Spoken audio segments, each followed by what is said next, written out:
नमस्कार प्रेक्षक हो, मी स्वाती गोडसे आणि टॉक टाइम आमच्या खास कार्यक्रमात आपल्या सगळ्यांचं स्वागत. तर प्रेक्षक हो, आज टॉक टाइममध्ये आपला विषय आहे खास आणि आपला विषय आहे PCOS आणि वंध्यत्व.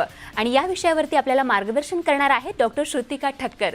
तर डॉक्टरांचं आपण स्टुडिओमध्ये स्वागत करूया. डॉक्टर, खूप खूप स्वागत आपलं. Thank you so much. धन्यवाद. तर विषयाला सुरुवात करण्याआधी मी डॉक्टरांची आपल्याला थोडक्यात ओळख करून देते. डॉक्टर श्रुतिका ठक्कर यांनी सेठ GS मेडिकल कॉलेजमधून MBBSचं शिक्षण पूर्ण केलं आणि JJ हॉस्पिटलमधून त्यांनी मास्टर्स केलं आहे. तर वैद्यकीय शिक्षण पूर्ण केल्यानंतर त्यांनी मेडिकल ऑफिसर म्हणून काम केलं. तसंच अनेक BMC हॉस्पिटल्समध्ये त्यांनी प्राध्यापक म्हणून काम केलं आहे. तर वंध्यत्व आणि IVF ट्रीटमेंटमध्ये त्यांना आवड असल्यामुळे त्यांनी डॉक्टर गौतम अलाहाबादिया यांच्या मार्गदर्शनाखाली IVF आणि सहाय्यक प्रजनन तंत्रज्ञानाचं व्यापक प्रशिक्षण घेतलंय. तर भारत सोबतच आपल्या देशातच नाही तर त्यांनी इस्रायल, जर्मनी आणि UK सारख्या ठिकाणी देखील या देशांमध्येही त्यांनी ट्रेनिंग घेतलं आणि 2015 सालीपासून त्यांनी आपल्या स्वतःच्या प्रॅक्टिसला सुरुवात केली आहे. आणि गेल्या 6 वर्षात त्यांनी हजारो खरं तर जोडप्यांना आई बाबा होण्याचं त्यांचं स्वप्न जे आहे ते डॉक्टरांनी पूर्ण केलेलं आहे. अशा डॉक्टर श्रुतिका ठक्कर यांचं पुन्हा एकदा टॉक टाइम आपल्या खास कार्यक्रमात स्वागत करूया. डॉक्टर, पुन्हा एकदा स्वागत. तर डॉक्टर, चर्चेला आपण सुरुवात करूयात आणि प्रश्न आहेत आपल्या ट्रीटमेंटबद्दल. सगळ्यात पहिला प्रश्न सुरुवातीचा तो म्हणजे PCOS म्हणजे नेमकं काय आणि त्याची लक्षणं काय असतात? PCOS म्हणजे पॉलिसिस्टिक ओव्हेरियन सिंड्रोम हा असा एक आजार आहे ज्याच्यामध्ये संप्रेरक स्त्रवणांमध्ये अनियमितता होते आणि ज्या कारणाने आपल्या अंडकोशातनं अंडी जे बीज असतं, स्त्री बीज असतं, ते फुटण्याची जी प्रक्रिया असते ते बिघडतं. आणि त्याची लक्षणं म्हणजे चेहऱ्यावर अत्यावश्यक पुरुषांसारखे केस येणं किंवा चेहऱ्यांवर पिंपल्स, काळे डाग येणे किंवा अनियमित मासिक पाळी, वंध्यत्व, कधीकधी हृदयविकार, उदासीनपणा, डिप्रेशन, वजन वाढणे.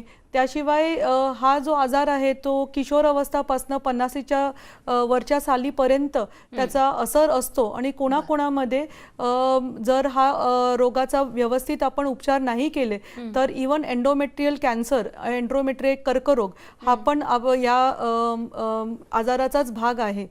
तर PCOS ची लक्षणं ॲक्च्युली फुल रिप्रोडक्टिव्ह एज स्पॅनमध्ये म्हणजे किशोरावस्थापासून मेनोपॉझल एज ग्रुप 50च्या सालीपर्यंत त्याची लक्षणं असतात. अच्छा, बरोबर. मग डॉक्टर, PCOS समस्या हल्ली वाढत चालली आहे, तर हे नेमकं कशामुळे होतं? त्याच्या पाठीमागची कारणं नेमकी काय?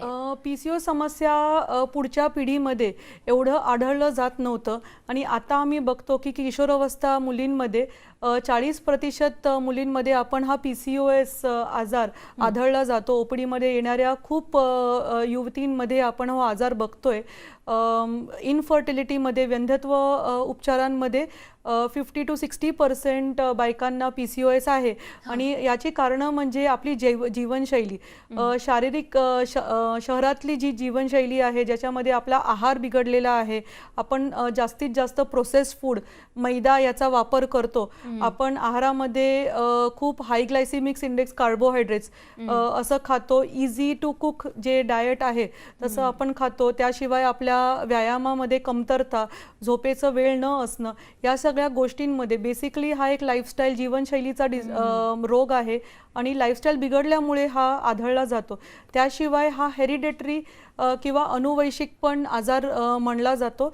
आणि भारतीय लोकांमध्ये इन्सुलिन या स्त्रवणाचं प्रतिरोधक, इन्सुलिन रेझिस्टन्स खूप वाढत आहे. त्यामुळे पण आपल्याला भारतीय लोकांमध्ये PCOS हा आजार खूप आढळला जातो असं आम्ही बघितलेलं आहे.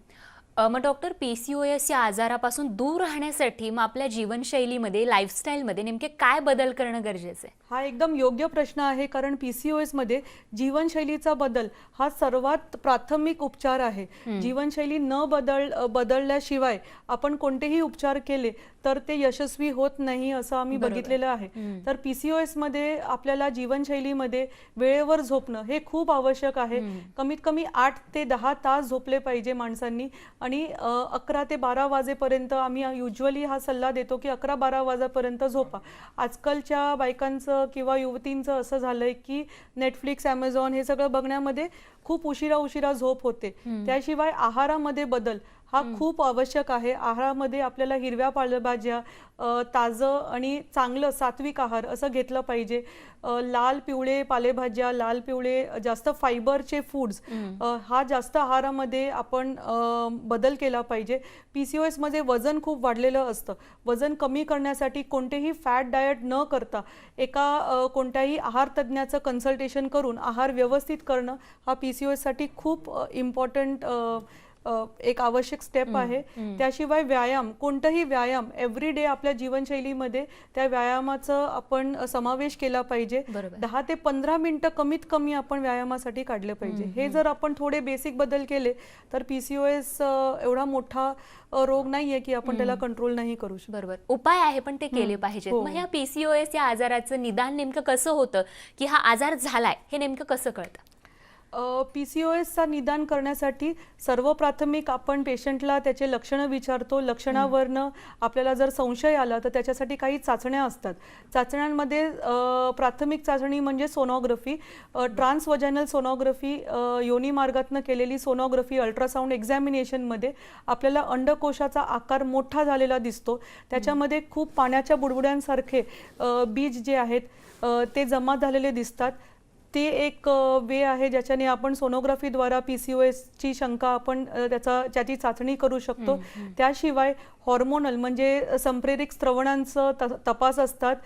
फॉलिक्युलर स्टिम्युलेटिंग हॉर्मोन FSH किंवा ल्युटिनायझिंग हॉर्मोन LH आणि पुरुषांचे जे स्त्रवणं असतात जसे टेस्टेस्ट्रॉन, त्याचा जर आपण चाचण्या केल्या तर त्याच्यानी पण आपल्याला PCOS या आजाराच्या म्हणजे आपल्याला निदान होऊ शकतो. पण डॉक्टर, पुढचा आणखीन एक महत्त्वाचा प्रश्न म्हणजे हा जो आजार आहे PCOS, त्याचा आपल्या शरीरावर आणि खास करून गर्भधारणेवरती त्याचा काही परिणाम होतो का? सर्वात मुळात म्हणजे गर्भधारणा करण्यासाठी जे आपलं अंडकोशातनं अंडबीज फुटायला पाहिजे त्याची अनियमितता PCOS मध्ये होते. त्यामुळे गर्भधारणा करण्यासाठीच खूप कठीण होऊन जातं. 50% बायकांमध्ये गर्भधारणा होत नाही. त्याच्यासाठी काही ना काही उपचार होतात. योग्य वेळेस PCOSचा उपचार न केल्याने गर्भधारणा कधी अंडाकोशाला खूप नुकसान होऊ शकतो. अनियमित पाळी होणं, अतिशय रक्तस्राव होणं पाळींमध्ये आणि पाळीच्या वेळेस असहनीय वेदना, या सगळ्या गोष्टी होतात ज्या कारणाने गर्भधारणा करणं जरा कठीण होऊन जातं. गर्भधारणा झाल्यानंतर पण गर्भपात होणं किंवा गरोदर अवस्थेमध्ये काही दुसरे विकार निर्माण पण होऊ शकतात. त्यामुळे हा आजार जो आहे गर्भधारणेवर खूप असर करतो. बरोबर, आणि त्यामुळे निदान झाल्या त्याच्यावरती उपचार घेणं हे अत्यंत महत्त्वाचं आहे. डॉक्टर, जेव्हा PCOS मध्ये हा आजार ज्या स्त्रीला महिलेला होतो तर त्यानंतर स्त्री बीजावरती तो परिणाम करतो का? स्त्रीबीजांवर त्याचा बेसिकमध्ये स्त्रीबीजांवरच त्याचा असर आहे. स्त्रीबीज परिपक्व मच्युअर स्त्रीबीज फुटत नाही हा त्याचा मूळ लक्षण आहे. आणि स्त्रीबीज तयार होण्याची जी प्रोसेस आहे ते अंडकोशामध्ये तो प्रोसेस कंप्लीट होत नाही. परिपक्व स्त्रीबीज, मच्युअर स्त्रीबीज, इवन आम्ही जेव्हा टेस्ट ट्यूब बेबी ट्रीटमेंट करतो तेव्हा आपल्याला आढळतं की PCOS असलेल्या बायकांना परिपक्व मच्युअर अंडी आपल्याला भेटत नाही, स्त्रीबीज भेटत नाही. ते स्त्रीबीज फलित होत नाही म्हणजे फर्टिलायझेशन होत नाही.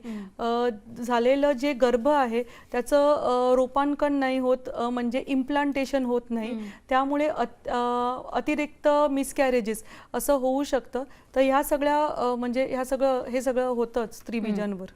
बरोबर. डॉक्टर, याच अनुषंगानं अनेक प्रश्न आहेत पण एक छोटासा ब्रेक घेणार आहोत आणि त्या प्रश्नांची देखील उत्तरं तुमच्याकडून घ्यायची आहेत.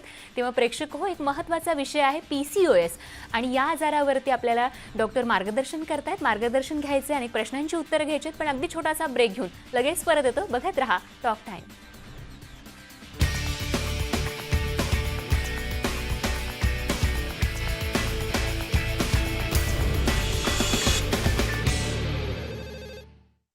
आणि नॉर्वे सरकार दरम्यान चर्चासत्रांना आता सुरुवात होईल अशी माहिती मिळते.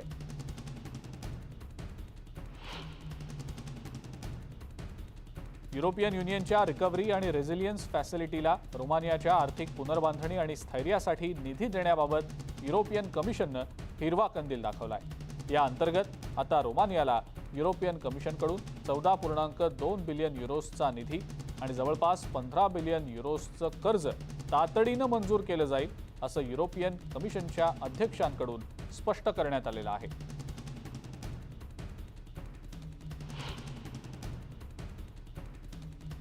स्पेनमधल्या ला पाल्मा बेटातल्या ज्वालामुखीचा उद्रेक अजूनही कायम आहे. लावा अजूनही सतत बाहेर पडत असल्या कारणामुळे इथली परिस्थिती आता आणखीन गंभीर बनलेली आहे. या ज्वालामुखीच्या उद्रेकामुळे आतापर्यंत अंदाजे 500 इमारती गाडल्या गेल्या आहेत आणि जवळपास 6000 नागरिकांचं स्थलांतर करण्यात आलेलं आहे.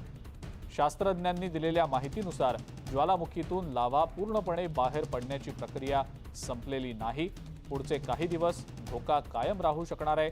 प्रशासनाकडून धोकादायक भागांमध्ये राहणाऱ्या नागरिकांना स्थलांतरित केलं जात आहे, तर इतर नागरिकांना आपापल्या घरांमध्येच राहण्याच्या सूचना प्रशासनानं केलेल्या आहेत.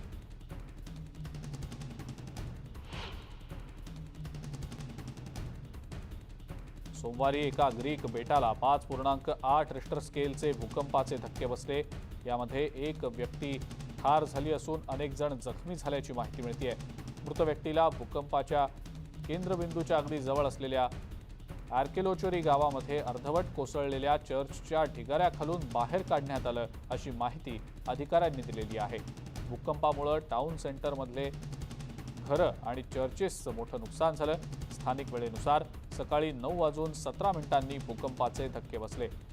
या भूकंपाचा केंद्रबिंदू ग्रीसची राजधानी अथेन्सपासून 246 किलोमीटर आग्नेय दिशेला होता.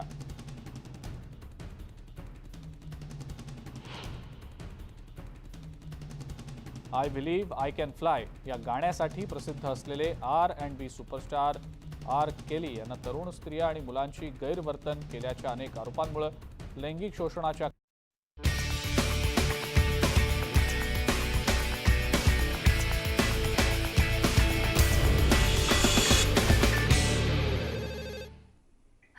ब्रेकनंतर टॉक टाइम आमच्या खास कार्यक्रमात आपल्या सगळ्यांचं पुन्हा एकदा स्वागत. आणि आजचा आपला विषय खास आहे तो म्हणजे PCOS आणि वंध्यत्व. आणि या विषयावरती आपल्याला मार्गदर्शन करत आहेत डॉक्टर श्रुतिका ठक्कर. डॉक्टर, अनेक प्रश्न आहेत आणि त्यापैकी आणखीन एक महत्त्वाचा प्रश्न तो म्हणजे PCOS असल्यास वंध्यत्व येतच का? आणि अशा वेळी मग प्रत्येक स्त्रीला औषधोपचार करूनच मग बाळ होऊ शकतं का?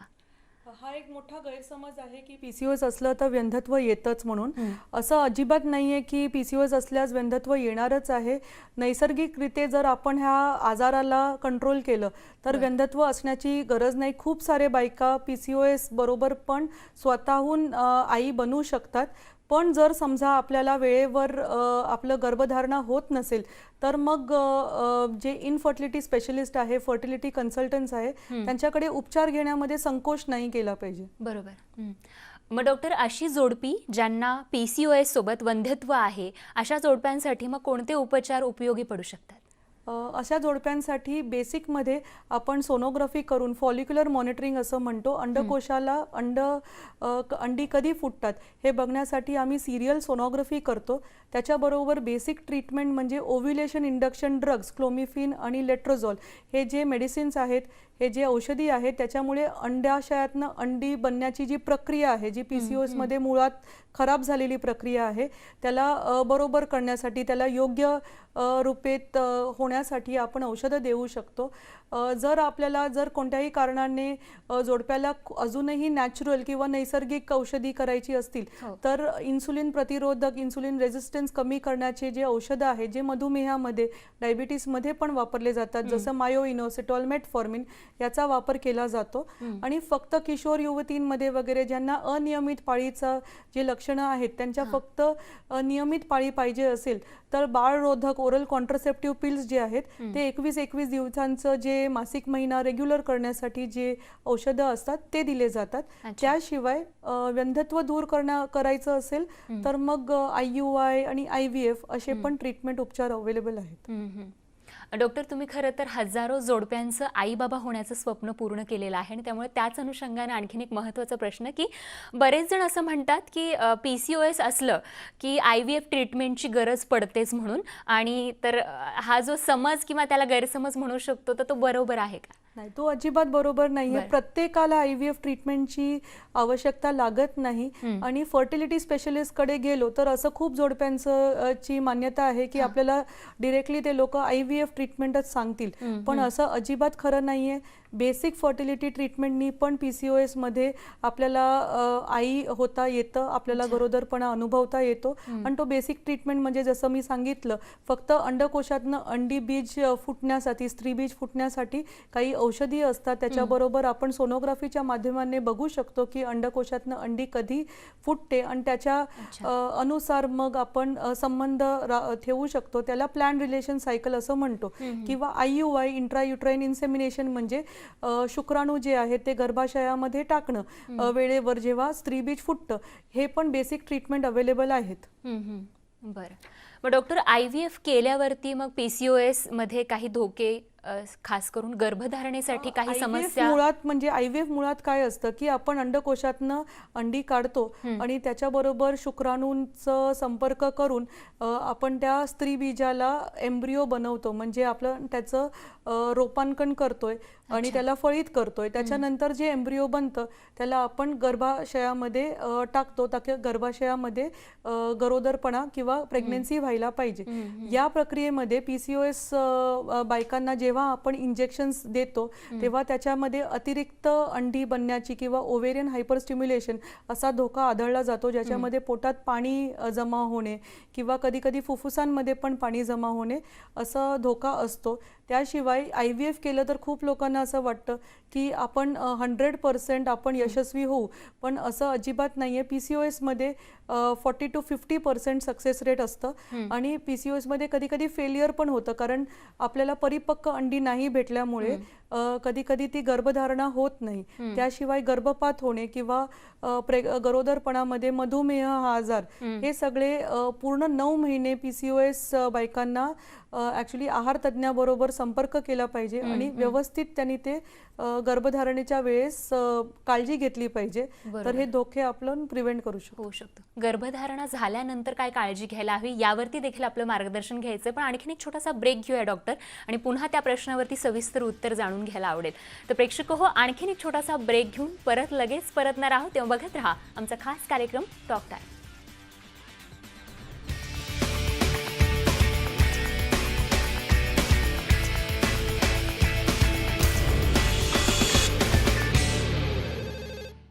सूचना प्रशासनानं केलेल्या आहेत.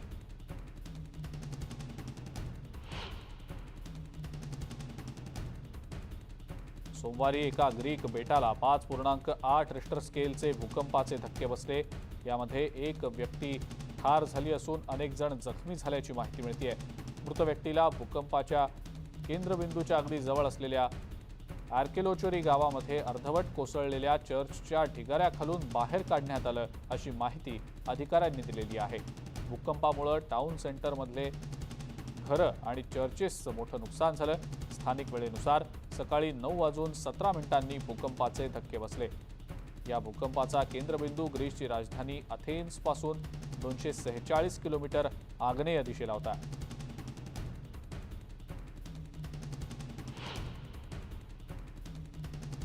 I believe I can fly या गाण्यासाठी प्रसिद्ध असलेले R&B सुपरस्टार R. केली यांना तरुण स्त्रिया आणि मुलांची गैरवर्तन केल्याच्या अनेक आरोपांमुळे लैंगिक शोषणाच्या खटल्यात दोषी ठरवण्यात आलं.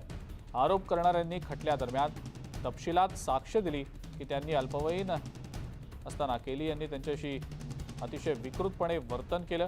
केलीच्या अनेक आरोपकर्त्यांनी गोपनीयता जपण्यासाठी आणि गायकाच्या चाहत्यांकडून संभाव्य छळ टाळण्यासाठी त्यांची खरी नावं न वापरता साक्ष दिली आहे.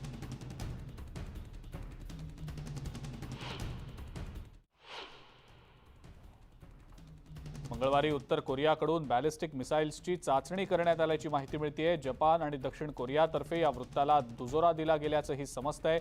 या चाचण्यांमुळे दक्षिण कोरियासोबत बातचीत सुरू ठेवण्याच्या उत्तर कोरियाच्या हेतूविषयी आता शंका घेतली जाते. उत्तर कोरियाच्या पूर्वेकडच्या समुद्री भागातनं ही चाचणी झाल्याची माहिती दक्षिण कोरियाच्या लष्करी अधिकाऱ्यांनी दिली आहे. दक्षिण कोरिया आणि अमेरिकेच्या गुप्तचर यंत्रणांकडून सध्या या मिसाईल चाचणी संदर्भातली माहिती मिळवण्याचा प्रयत्न केला जात असल्याचंही समजतंय. उत्तर कोरियाकडून टाकलं गेलेलं क्षेपणास्त्र हे बॅलिस्टिक मिसाईलची चाचणी असू शकते असं मत जपानचे पंतप्रधान योशिहिदे सुगा यांनी व्यक्त केलंय. टोकियोमधल्या पत्रकार परिषदेत बोलताना सुगा असं म्हणाले की या घटनेनंतर आता जपान सरकारनं अधिक जागरूकता बाळगून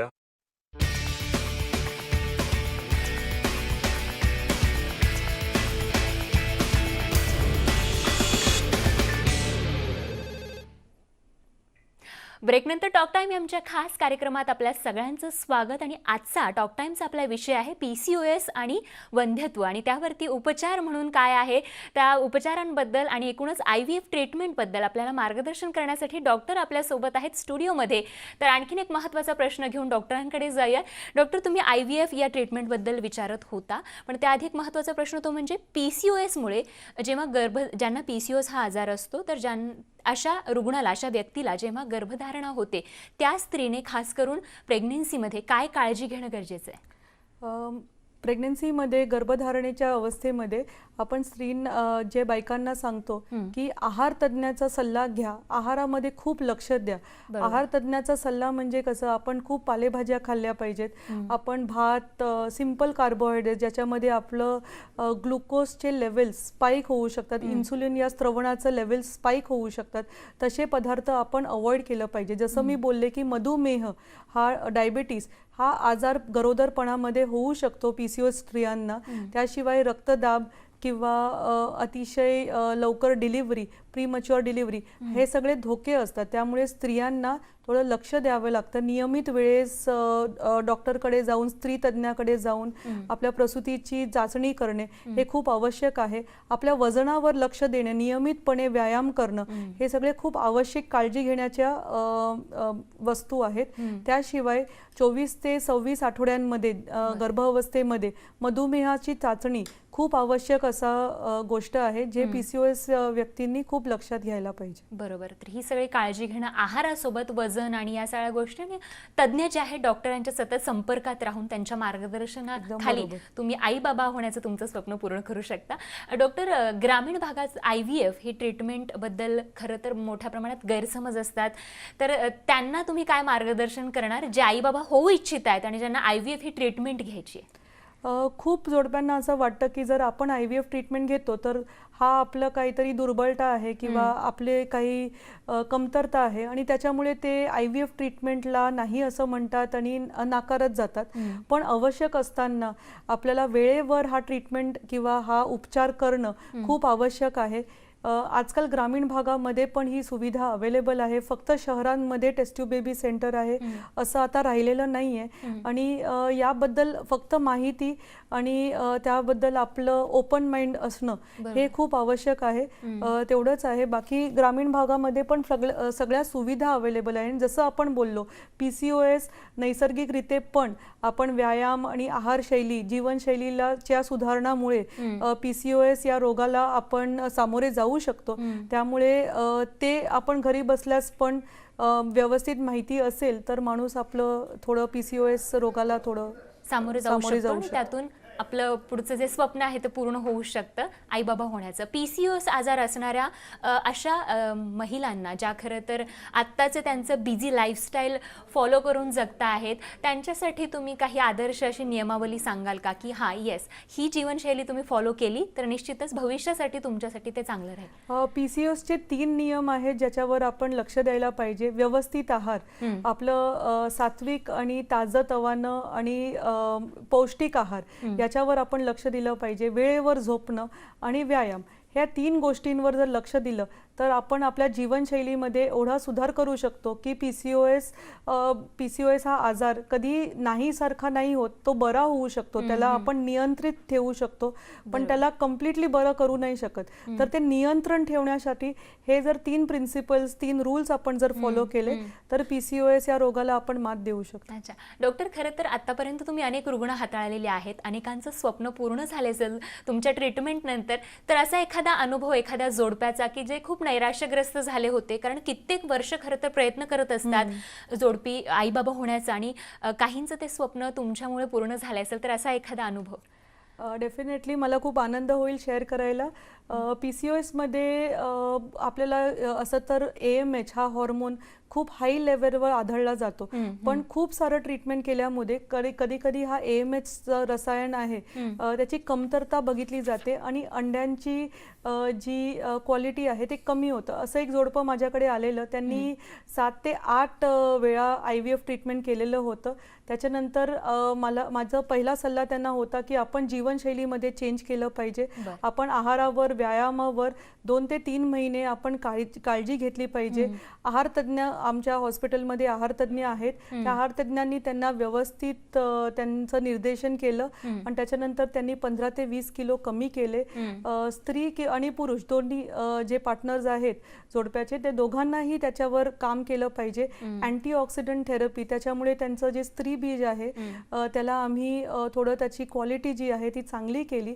आणि त्याच्यानंतर जेव्हा आपण टेस्ट ट्यूब बेबी ट्रीटमेंट केलं तर त्यांचं AMH जे होतं जे 0.7 होतं आणि हे पेशंट ग्रामीण भागामधनच आलेले, पण त्यांनी खूप विश्वास दिला मला आणि 3 महिने ते मुंबईमध्ये राहिले आणि मग त्यांनी ते यशस्वी झाले. वा वा, खूपच छान अनुभव होता या जोडप्याचा. आणि डॉक्टर, तुमच्या पुढच्या प्रॅक्टिससाठीही तुम्हाला खूप साऱ्या शुभेच्छा. वेळेअभावी आपला हा कार्यक्रम आपल्याला इथे थांबावं लागतं, पण डॉक्टर श्रुतिका, खूप छान मार्गदर्शन तुम्ही केलं. डॉक्टर, मी आमच्या कार्यक्रमात सहभागी झाला त्यासाठी खूप खूप धन्यवाद. तेव्हा प्रेक्षक हो, आज टॉक टाइम आमच्या खास कार्यक्रमात वेळ झाली इथेच थांबण्याची. नव्या विषयासह पुन्हा भेटणार आहोत. बघत रहा टॉक टाइम.